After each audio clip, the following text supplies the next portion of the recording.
제가 노래 가사 하나 읽어드리겠습니다. 무슨 노래인지 맞춰보시기 바랍니다. 어쩌다가 한바탕 턱 빠지게 웃는다. 그리고는 아픔을 그 웃음에 묻는다. 그저 와준 오늘이 고맙기는 하여도 죽어도 오고 마는 또 내일이 두렵다. 아, 테스 형, 세상이 왜 이래? 왜 이렇게 힘들어? 아, 테스 형, 소크라테스 형, 사랑은 또 왜 이래?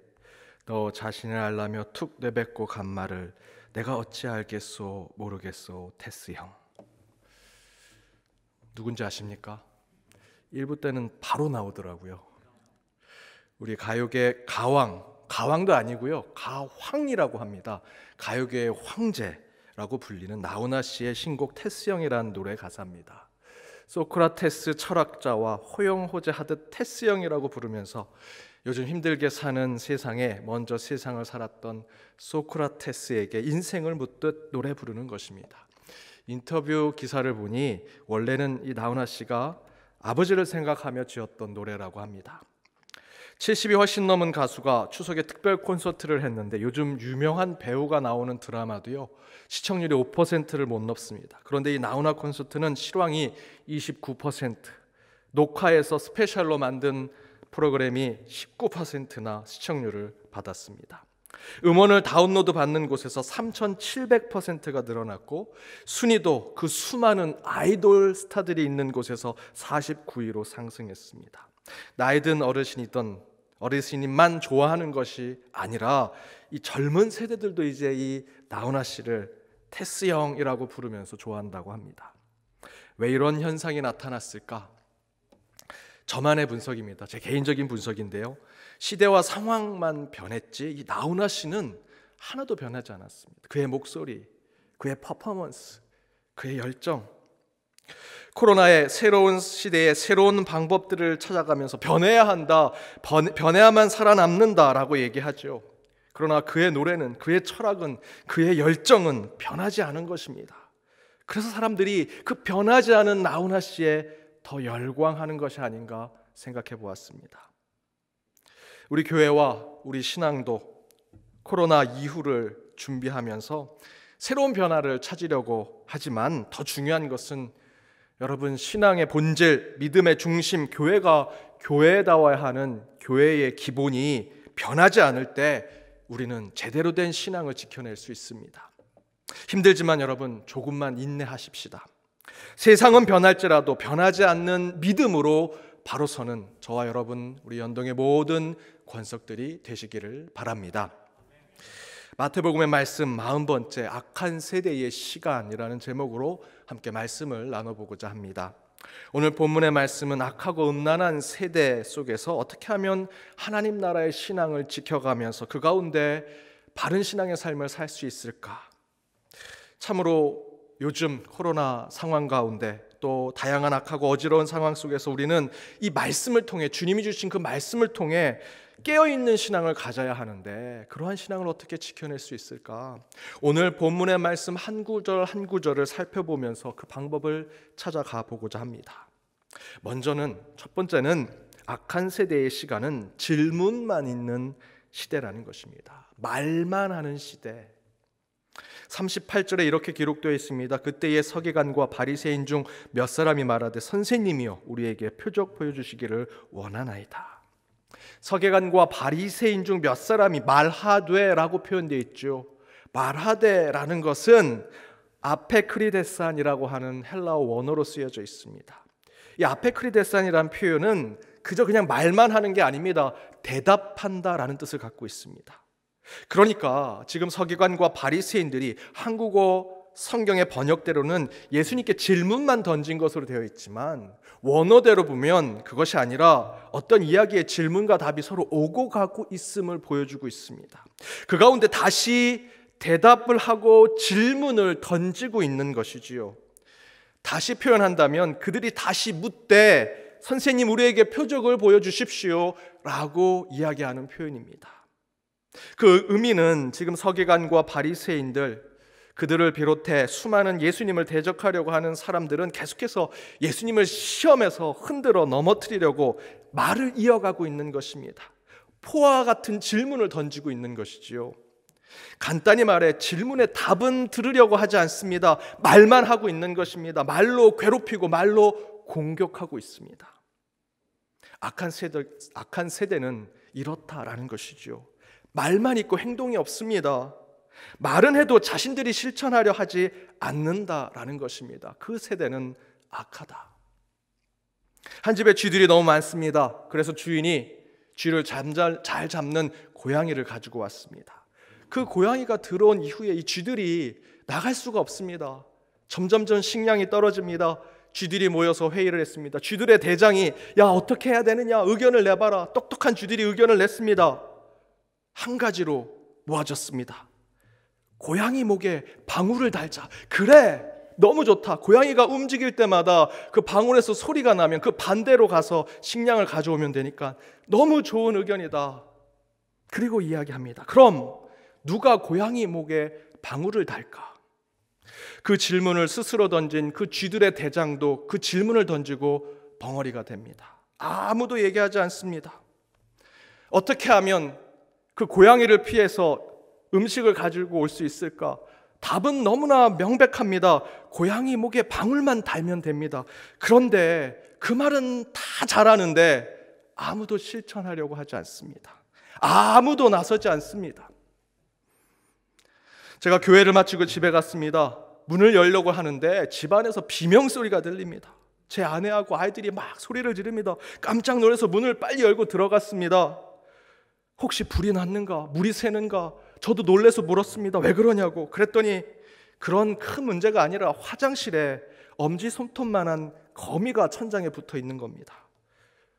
손으로 탁 해서 잡으면 되는데 그거 못 잡아서 그냥 이리 뛰고 저리 뛰고 소리를 지르고 있는 것입니다. 그래서 제가 때로는 나쁜 남자가 되고 싶어서 그 거미를 안 잡았습니다. 그랬더니 애들 엄마가 와가지고 제발 잡아달라고, 나 화장실 써야 된다고 얼굴이 사색이 됩니다. 그때서야 제가 들어가서 거미를 잡았습니다. 그 거미를 잡으려고 아무도 행동을 하지 않으니 사람들이 괴로워합니다. 그저 가서 손으로 탁 잡으면 되는데 그 행동을 하지 않으니 우리 집 가정이 너무나 힘들고 어려운 일을 겪습니다. 그때 깨닫습니다. 그저 작은 행동과 실천만 하면 되는데 그걸 하지 않으니 고난과 시험에 빠지게 되는구나. 여러분, 악한 세대는 다른 것이 아닙니다. 입만 살아있는 자들, 큰 소리만 내는 것, 말만 하는 사람들이 권세와 힘을 가진 시대를 말할 수 있습니다. 말은 누구든 못하겠습니까? 고양이 목에 방울을 달아야 한다는 말을 누가 못하겠습니까?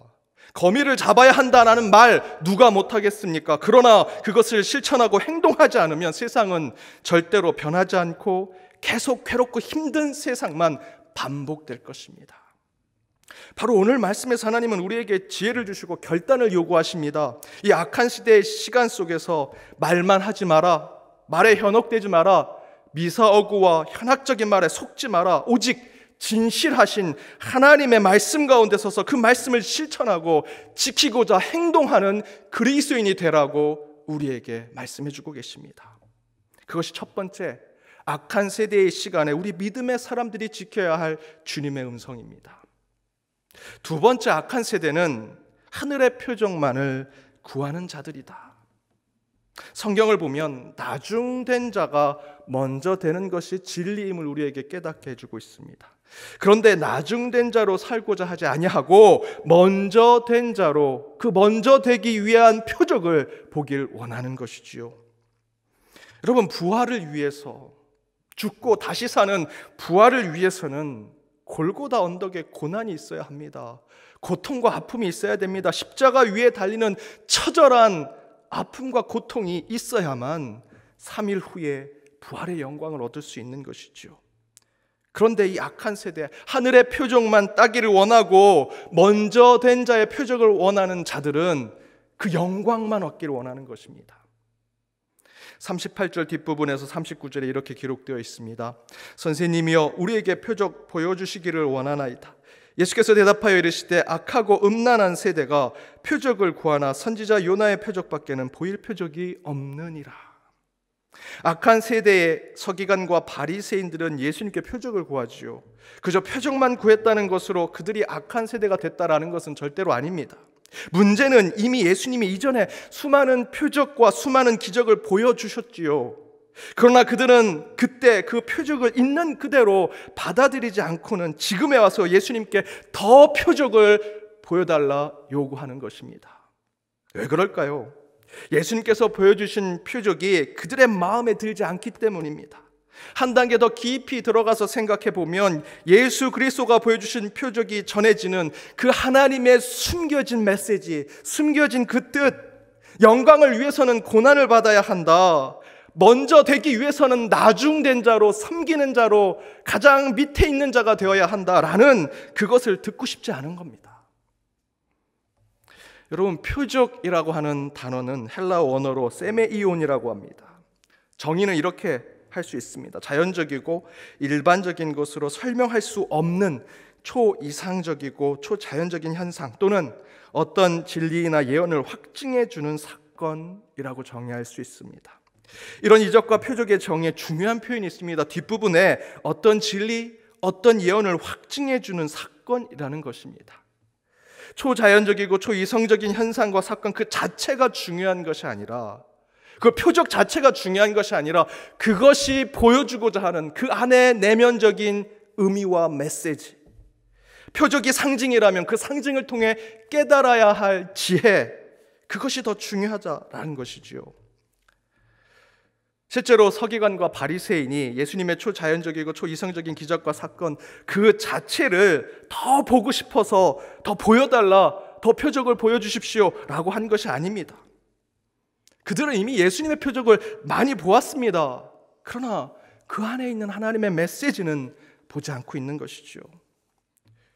그런데 왜 서기관과 바리새인들은 그렇게 수많은 예수님의 표적을 보고도 숨겨져 있는 하나님의 메시지를 수용하지 않으려고 했을까? 앞에 말씀드린 대로 그것은 바로 나중되라, 약한 자가 되라, 버리는 자가 되라 라는 그 메시지 때문입니다. 예수님의 수많은 표적들은 와 우리 예수님 대단하시네, 엄청난 이적과 기사를 보여주시네, 그런 놀람을 주려는 의도가 아니라 그 표적을 통해 내가 가진 지위, 내가 가진 직분, 내가 가진 재물과 소유는 아무것도 아니며 오직 하나님 앞에 겸손한 자, 낮아지는 자, 주님 앞에 바짝 엎드리는 자가 되라 라는 메시지가 있는 것이지요. 부자 청년이 어떻게 하면 영생을 얻겠습니까? 라고 묻습니다. 계명 다 지켜라. 저 계명 어렸을 때 다 지켰습니다. 그래? 그러면 내 소유를 다 가난한 자에게 주고 너는 나를 따라라. 그때 그 부자 청년이 어떻게 했습니까? 근심하고 떠났습니다. 서기관과 바리새인이 악하고 음란한 세대인 이유는 바로 그것입니다. 그걸 몰라서 못 따르는 겁니까? 아니죠. 그 메시지를 자기 것으로 받아들이지 않는 것입니다.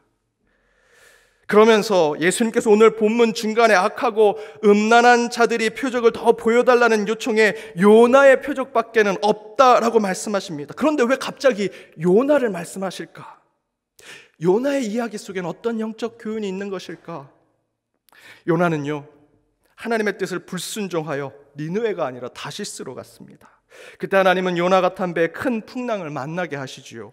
그리고 배에 탄 사람들은 지금 이 풍랑의 문제가 어디서부터 왔는가 찾아보고 그 가운데 불순종한, 하나님 앞에 불순종한 요나 때문임을 알게 됩니다. 그러나 살아있는 인간인 그 요나를 바다에는 던질 수 없지요. 그래서 뱃사람들은 어떻게든 인간적인 방법으로 풍랑을 이겨보려고 인간의 노력을 해봅니다. 하지만 이겨낼 수가 없습니다. 어쩌면 바로 여기서 우리 인간의 힘으로는 이겨낼 수 없는 이 풍랑이 지금 이 악한 세대의 모습, 타락하고 음란한 이 세상의 상황을 이야기하는 것 같습니다. 그러나 코로나19 바이러스가 바로 이 풍랑과 같은 것이 될 수도 있고요. 이 바이러스로 우리 백성들의 마음이 갈라지고 상처받은 이 사회적, 이 세상적 상황이 될 수도 있을 것입니다. 또한 이 안에서도 서로 권세를 차지하고자 권모술수나 부리고 사람들 속이고 가식과 위선으로 살아가고 있는 힘 있는 자들, 위정자들의 모습이 될 수도 있을 겁니다. 바로 그 가운데 요나가 이렇게 얘기합니다. 요나 1장 12절입니다. 그가 대답하되 나를 들어 바다에 던지라. 그리하면 바다가 너희를 위하여 잔잔하리라. 너희가 이 큰 폭풍을 만난 것이 나 때문인 줄을 내가 아노라 하니라. 이 풍랑, 곧 이 악하고 음란한 세대의 시간이 요나가 얘기합니다. 나의 불순종 때문입니다. 나의 불신앙 때문입니다. 나의 믿음 없음 때문입니다 라고 요나가 고백하고 있습니다. 그래서 그때 요나는 결단하죠. 나를 들어 바다에 던지십시오. 그러면 바다가 잔잔해질 것입니다. 나를 버리고 나를 던지고 나를 희생하면 이 악한 세대의 풍랑은 하나님께서 잠잠하게 하실 것이고 하나님께서 이 세상을 주님의 뜻대로 새롭게 하실 것이다 라는 것입니다. 그래서 그런 결단 가운데 먼저 믿은 우리가 요나처럼 가장 밑바닥 그 큰 물고기로 그 말씀에 보면 스올에 내려갔다고 하는데 그 스올은 지옥을 상징합니다. 그 지옥과 같은 어두운 그곳까지 내려가겠다는 그 결단, 나를 버리겠다, 나를 부인하는 것, 나를 던져버리는 그러한 신앙을 가지면 풍랑과 같은 이 악하고 음란한 세대는 하나님께서 잠잠하게 하실 것이다 라는 뜻입니다. 여기서 풍랑은 하나님의 표적입니다. 그리고 요나는 그 표적 자체로만 보지 아니하고 그 표적 너머에 그 안에 내면 속에 들어있는 숨겨진 하나님의 메시지와 뜻을 찾아냈습니다. 그것은 바로 자기를 바다에 던지는 것, 나를 포기하고 나를 내려놓는 것, 곧 진정한 겸손함과 낮아짐이 이루어질 때 이 악한 세대를 신앙으로 이겨낼 수 있음을 깨달은 것입니다. 그러면서 예수님은 그렇게 자신을 바다에 던지고 자신을 희생하고 스스로 낮아지는 결단으로 풍랑을 잠잠게 한 요나보다도 더 큰 이가 여기에 있다라고 말씀하고 계시지요. 여기서 바로 그 더 큰 이는 예수 그리스도 자신을 이야기합니다. 그 요나를 통해서 자신의 죽음과 부활을 예언하고 계십니다. 곧 예수님의 삶도 우리를 구원하시기 위해 자기 몸을 던지시지요.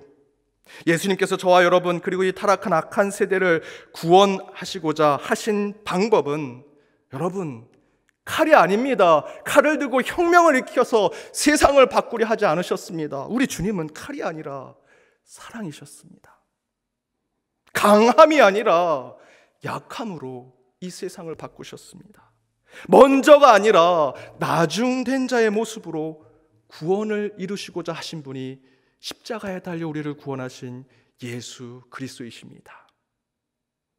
따라서 구원은 악하고 타락한 세상에서 참된 구원을 받는 방법은 나를 버리고 완전히 주님 앞에 바짝 엎드려 주님 저는 할 수 없습니다, 주님께서 해주십시오라고 겸손하게 나아갈 때 진정한 구원이 이루어지는 것입니다.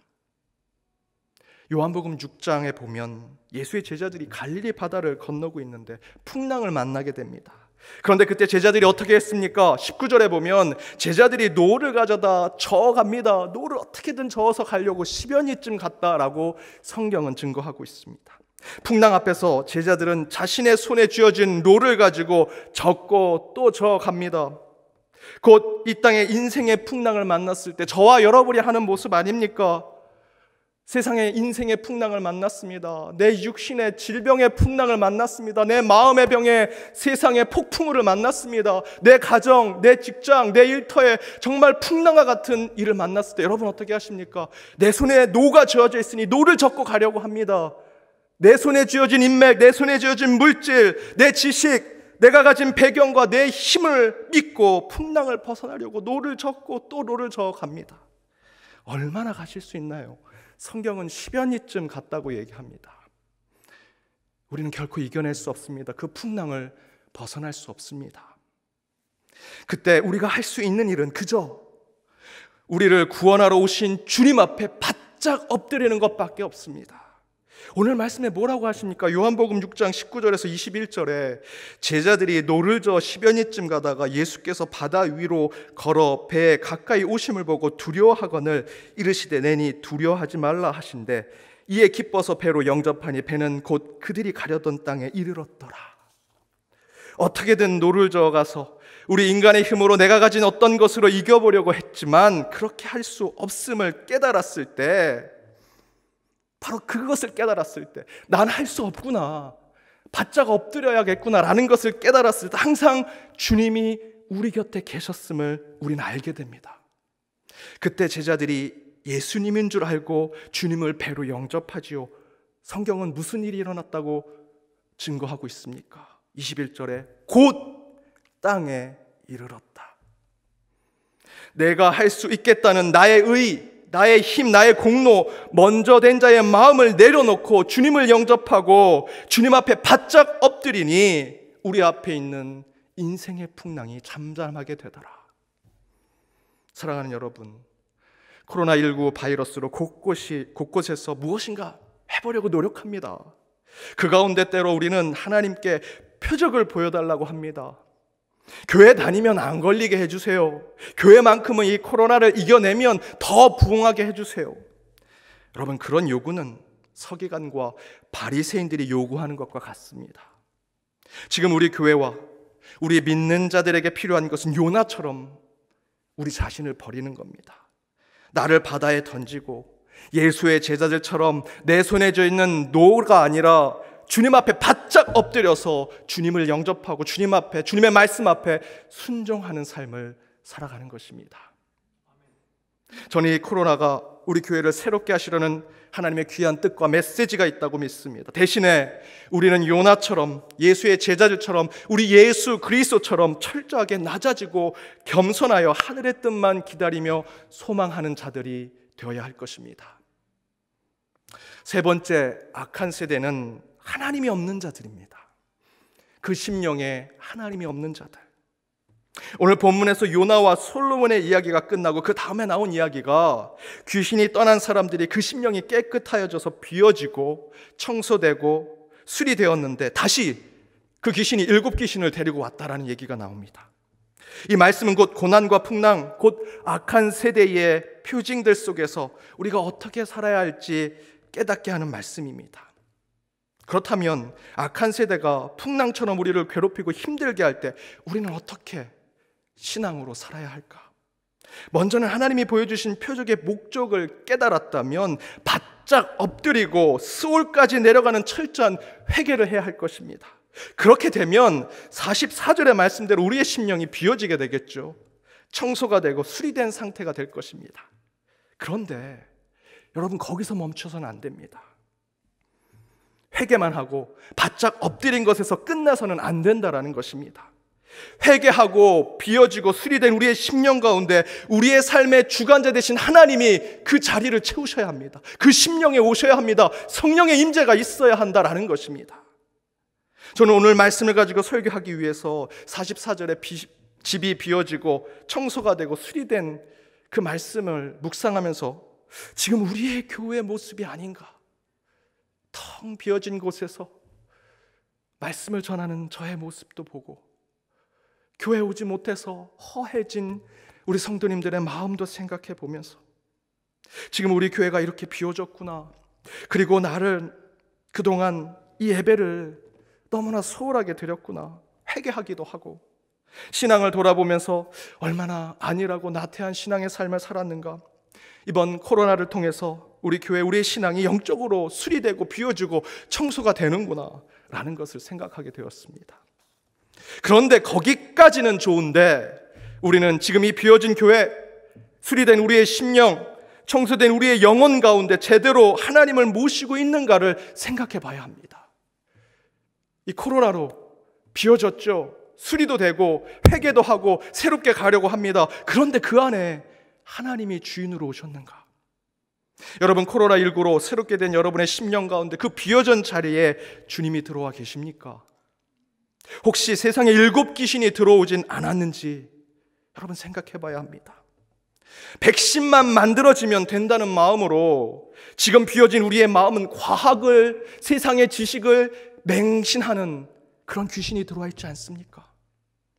코로나 전국으로 다른 정치적 색깔로 갈라진 나라 안에서 교회마저도 좌우로 기울어져 서로 싸우고 다투는 영, 다툼의 영이 들어오진 않았는지, 정말 지키고 보호해야 할 생명과 약자들을 보호하지 않고 정치적 색깔이 강한 특별한 세력, 특별한 단체만을 비호하고자 하는 차별금지법, 나폐법으로 세상을 더욱 세속화시키는 타락한 영이 이 비어지는 곳에 들어오려고 하진 않는지. 지금 서구의 교회들 가운데 정통 교단의 교회는요, 교회가 비어져 가고 있습니다. 그러면서 숫자는 줄지만 우리는 의롭다, 우리는 건강하다, 그들은 얘기하죠. 하지만 그렇지 않습니다. 제가 직접 눈으로 확인했습니다. 건강하고 의롭기 때문에 여전히 그 교회가 서 있는 것이 아니라 그렇지 않기 때문에 성도들이 떠나는 것이었습니다. 그들은 동성애자들의 인권을 향상시킨다는 명목으로 동남아시아에 대리모를 돈 주고 삽니다. 여러분, 그것이 정상이라고 생각하십니까? 무분별한 생명의 조작을 방조하고 있고요. 만약에 차별금지법에 동성애에 관련된 일들이 통과가 되면 수많은 소송들이 걸리게 될 것입니다. 그것이 사회 통합입니까? 정말 약자를 위한 것입니까? 미국의 경우 돈 많고 의료보험이 좋은 사람은요, 마음껏 임신하고 낙태할 수 있습니다. 하지만 미국에서도 가난하고 의료보험이 없는 사람은 임신하고 낙태하는 것은 죄악이요, 고통이요, 인생의 아픔입니다. 여성의 권익 때문에 낙태를 한다고요? 아니요. 저는 그 뒷면에 숨겨진 의사들의 야합과 지식인들, 부자, 백인 여성들의 정치적 로비를 보지 않는다면 교회와 우리 믿는 자들은 순진하게 당할 것이라 생각합니다. 사랑하는 여러분, 교회와 우리의 심령이 비워졌는데 주님 앞에 바짝 엎드리지 아니하고 주님을 다시 바로 모시지 않는다면 우리 심령에, 우리 교회에 다시 세상에 타락된 7 귀신이 들어올 것입니다.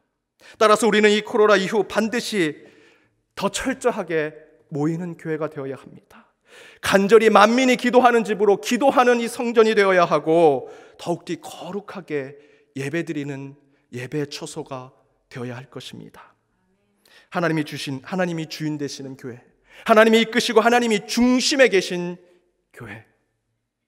여러분, 악한 세대의 시간, 사람들은 그렇게 얘기합니다. 그러나 여러분, 시간의 주인은 하나님이심을 잊지 마십시오. 이 악한 세대의 시간이 지나가면 주님의 때가 분명히 올 것입니다. 그날을 더욱 온전히 준비하는 저와 여러분, 우리 연동교회 모든 권속들이 되시길 주님의 이름으로 축복합니다. 기도하시겠습니다. 진리의 하나님, 하나님의 말씀 가운데 바로서 결단하고자 이 자리에 섰습니다.